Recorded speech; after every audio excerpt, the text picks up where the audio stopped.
Ashu Reddy case రోజుకో మలుపు తిరుగుతున్నటువంటి పరిస్థితి కనిపిస్తుంది.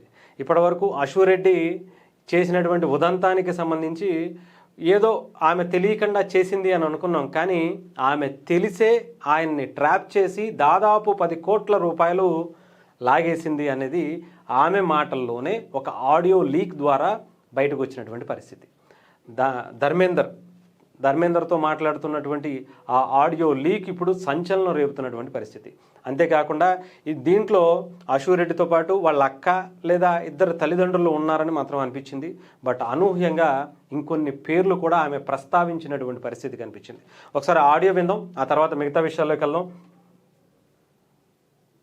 మళ్ళీ ప్రవీణ్ అక్క ఫోన్ చేసావు అని చెప్పి కాల్ చేసింది నాకు. Okay, that is your wish, చేసావు. నేను ఇప్పుడు నీకు మళ్ళీ చెప్తున్నాను, మే వరకు టైం ఇస్తే నీకు 1.5 తిరిగి వెనక్కి ఇచ్చేస్తాను త్రూ అకౌంట్. అర్థమైందా? త్రూ అకౌంట్ మే వరకు టైం ఇస్తే నేను మళ్ళీ వెనక్కి ఇచ్చేస్తాను. ఆ మిగిలిన డబ్బులు అంటారా, నేను లైఫ్ లో సెటిల్ అయినప్పుడు నా దగ్గర ఉన్నప్పుడు నేను ఇస్తాను. అది కూడా నేను ఇవ్వను అనట్లేదు. లేదు కుదరదు, నాకు ఇదంతా అవ్వదు అంటే పెద్ద మనుషులకి నువ్వే ఫోన్ చేసావు కదా. నా జీవితంలో పెద్ద మనుషులు ప్రవీణ గారు మాత్రమే. సో ప్రవీణ అక్కకి వేణుస్వామిని పెడతావా లేకపోతే ఇంకెవరినైనా పెట్టుకుంటావా, నేను పిలుస్తాను, నువ్వే పిలుచుకో. ఓకే, నేను ఇంకా నీ ముఖం చూడాలనుకోవట్లేదు, ఈ విషయం గురించి మాట్లాడాలనుకోవట్లేదు. నాకు మే అనే ఒక్క టార్గెట్ కనబడుతున్నా, మే వరకు నేను డబ్బులు ఇవ్వాలి అంతే.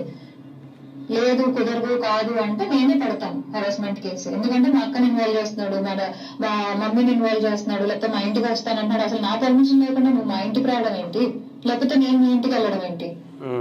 ఇంట్లో ఇన్వాల్వ్ చేసుకోకుండా నువ్వు నేను మాట్లాడాలి, నువ్వు నేను సాల్వ్ చేసుకోవాలి అంటే నా వైపు నుంచి ప్రవీణ్ అక్క వేణుస్వామి మధ్యలో కూర్చుంటారు. మే వరకు నేను ఆ డబ్బులు.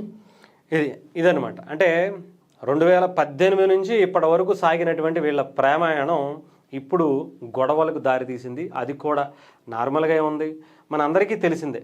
ఎవరైనా ఒకళ్ళు పెళ్లి చేసుకుంటున్నారంటే ఆడపిల్ల తరపు నుంచి కట్నం ఇస్తారు అని.